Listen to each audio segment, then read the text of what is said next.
Pernah nggak sih kalian kalau lagi bengong atau nunggu antrian, tiba-tiba pikiran jalan sendiri, tiba-tiba ingat masa lalu, terus kadang mikir masa depan, atau tak kita tuh bikin skenario yang bahkan itu belum tentu terjadi gitu.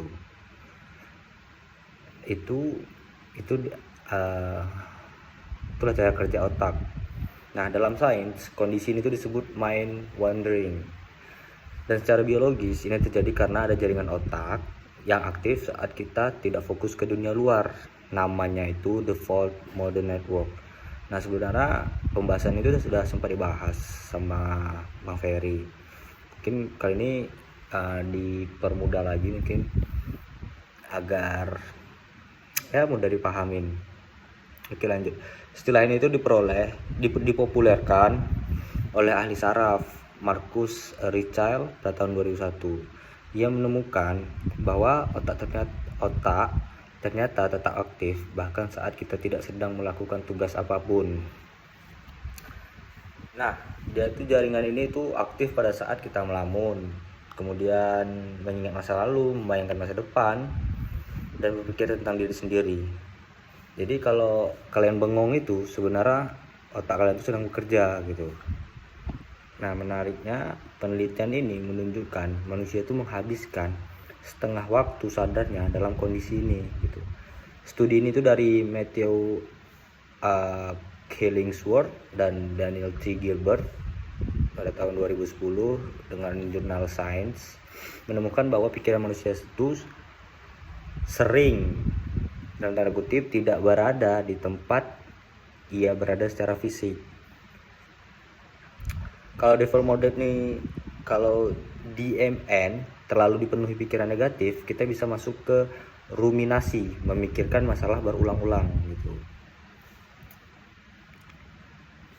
Nah, kemudian pada penelitian Justin Brewer, kita tuh bisa mengkontrol pikiran waktu keadaan DMN ini mau positif atau yang negatif. Nah, caranya itu kita harus memikirkan hal-hal yang positif aja terus. Nah, jadi semakin sering kita memikirkan hal-hal yang positif, jadi waktu kita di kondisi seperti itu yang keluar itu hal yang positif juga gitu.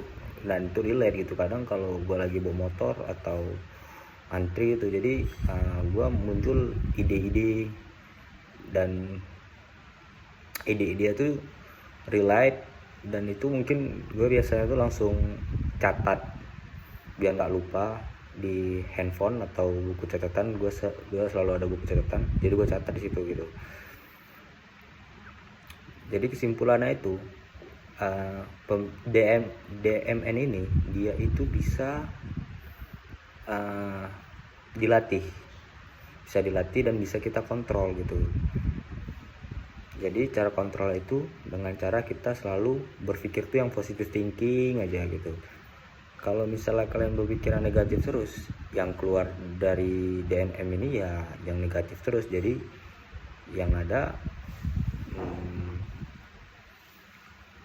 pikiran kalian makin kacau, dan waktu saat aktivitas tersebut seperti berkendara motor jadi nggak fokus gitu. Itu guys.